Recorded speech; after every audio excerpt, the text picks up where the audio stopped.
Il est 1h du matin, tu es seul dans la rue car tu reviens de la soirée de ton ami et tu décides de rentrer à pied car tu n'habites pas loin. Ton téléphone s'éteint, il n'a plus de batterie. Malheureusement, tu ne connais pas bien ce côté de la ville et tu ne sais plus t'aider ton application Maps car ton téléphone vient de te lâcher. Tu décides donc de demander ton chemin à une des deux personnes que tu vois au bout de la rue, il y a Ted et Jacques. Tu les regardes attentivement et tu demandes à qui est-ce que tu vas demander ton chemin. Je te laisse quelques secondes pour faire ton choix, mais je suis sûr à 99% que tu as choisi cette personne. Il a l'air sympa et accueillant. En plus de ça, il connaît très bien le chemin et il te propose même de t'accompagner pour que ce soit plus sûr pour toi. Tu acceptes et tu commences ta route. Et là, si je te dis qu'en fait ce mec c'est Ted Bundy, c'est un tueur en série américain et lui c'est Jacques, un professeur de physique dans une université prestigieuse d'Amérique. Ta première impression t'a clairement mis dans une mauvaise situation et t'inquiète pas, je me serais aussi fait avoir. Je sais pas si t'as déjà remarqué, mais lorsque tu regardes le soleil, parfois il a une forme normale dans le ciel et parfois il paraît plus lumineux que d'habitude. C'est dû à la petite auréole qui l'entoure et ça c'est ce qu'on appelle un halo. C'est un effet d'optique qui le fait briller plus qu'il ne brille normalement, mais cet effet il ne s'applique pas qu'au soleil. Dans le cas de notre mise en situation, il s'est appliqué à Ted Bundy en trompant ton cerveau. Tu as une impression positive générale en te basant sur un ou deux critères et en psychologie ce phénomène s'appelle effet de halo. On va voir à quel point cet effet peut être très puissant à maîtriser lorsque tu en as conscience.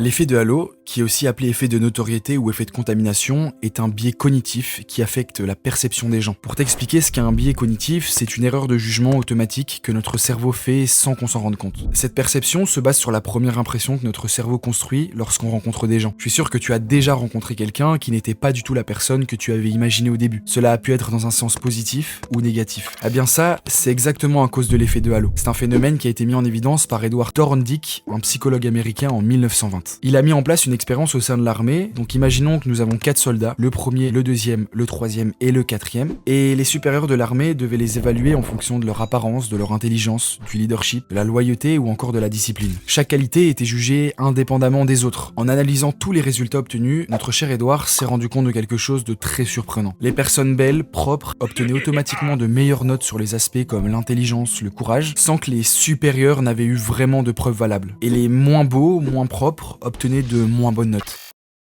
La conclusion à cette expérience est que l'être humain ne juge jamais sur des qualités séparément. Il construit toujours une impression générale qui est soit bonne, soit mauvaise. Lorsque tu rencontres une personne, les premiers contacts permettent souvent de déterminer si tu vois la personne positivement ou négativement. Ces perceptions, en fait, elles sont causées par deux types d'effets de halo. Il y a le premier, l'halo affectif. Il se produit quand on juge quelqu'un positivement ou négativement à partir d'un seul critère, comme par exemple son apparence ou son attitude. Et le second, c'est l'halo cognitif. Il apparaît quand notre jugement est influencé par l'opinion ou les informations que d'autres nous ont transmises. Par exemple, si quelqu'un te dit qu'une personne est désagréable, pas très souriante ou peu intelligente, tu risques d'avoir une image négative d'elle avant même de l'avoir rencontrée. Et forcément, ton interaction avec elle sera différente de celle que tu aurais pu avoir si tu n'avais rien entendu. Et cet effet, il est absolument partout. Dans le monde de la mode, tu as sûrement déjà vu passer des articles complètement farfelus et pas ouf, mais que tu as cautionné, car il s'agissait d'une grande marque de luxe. Bon, ok, ça c'est super moche, mais vu que c'est Louis Vuitton, on trouve ça stylé. Alors que si ça avait été la marque du coin de ta rue, tu aurais juste trouvé ça ignoble. Et si cet article moche sans marque avait été porté par une de tes stars préférées, comment aurais-tu réagi? Bon, déjà, je pense qu'il n'aurait pas eu le budget, mais dans tous les cas, tu aurais eu beaucoup plus confiance en l'article, car c'est quelqu'un que tu idéalises. L'article se met sur un piédestal dans ton cerveau, sans même que tu t'en rendes compte. La publicité a très bien compris ça, et elle l'utilise sur nous depuis très longtemps. Tu comprends mieux maintenant pourquoi Adidas, Nike et toutes ces grandes marques utilisent des stars du sport pour promouvoir leurs produits. Ça leur permet d'associer les qualités de la personne aux produits qu'ils vendent. Bon, maintenant que tu es conscient de cet effet, je pense que tu ne te feras plus avoir, n'est-ce pas? Eh bien, c'est plus compliqué que ça. Même en ayant conscience de sa présence, il est difficile de croire qu'il nous influence. Pour prouver ça, Richard Nisbett et Timothy Wilson ont montré une vidéo d'un professeur à deux groupes de participants. Pour le premier groupe, le professeur était chaleureux et sympathique, et pour le second groupe, le professeur était froid et distant. Mais il s'agissait bien du même professeur. Les participants devaient le noter sur plusieurs aspects, et la version plus chaleureuse obtenait de meilleures notes sur son apparence, manière de parler, ou encore sur sa beauté. Alors qu'il s'agissait exactement de la même personne et des mêmes connaissances. Les participants ont eu connaissance de cet effet à la fin de l'expérience et ils ont refusé de croire qu'ils avaient été influencés par cet effet. Cela prouve que même en étant conscient de cela, ton cerveau sera souvent trompé. Et si tu ne dis que non, regarde. Imaginons que tu rencontres Squeezie, je suis sûr que tu auras beaucoup moins confiance en toi lors de la discussion car tu le mets sur un piédestal. Il sera au-dessus de toi dans ton cerveau. Cela s'explique par son nombre d'abonnés, sa popularité, enfin bref, c'est un mec qui pèse donc tu seras beaucoup moins à l'aise que si tu parlais avec ce mec inconnu au bataillon. Donc même si tu es conscient, cela jouera souvent un rôle sur tes relations sociales.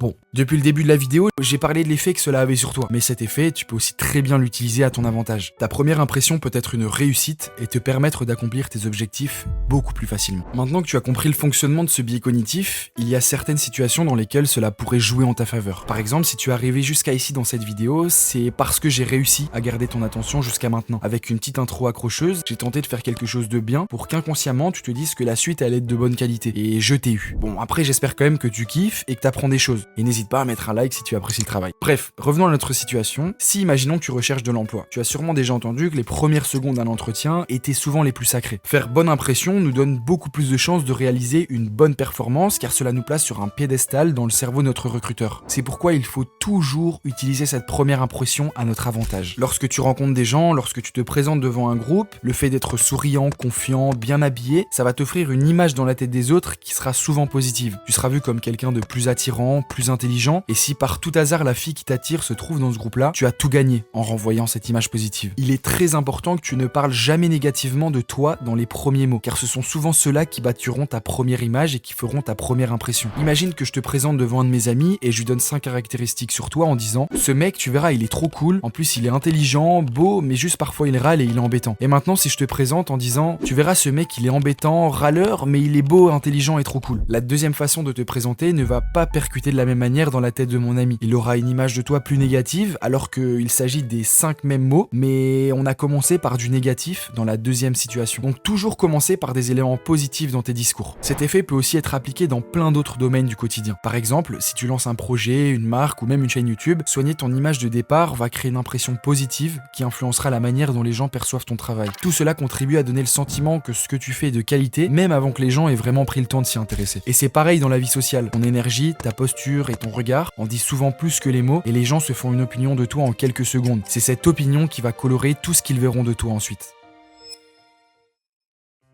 Maîtriser l'effet de halo, c'est un peu comme avoir un bonus invisible dans tes interactions. Tu mets toutes les chances de ton côté pour que les autres perçoivent le meilleur de toi. Je pense qu'avec cette vidéo, tu as bien compris comment fonctionne cet effet et comment tu peux l'utiliser à ton avantage.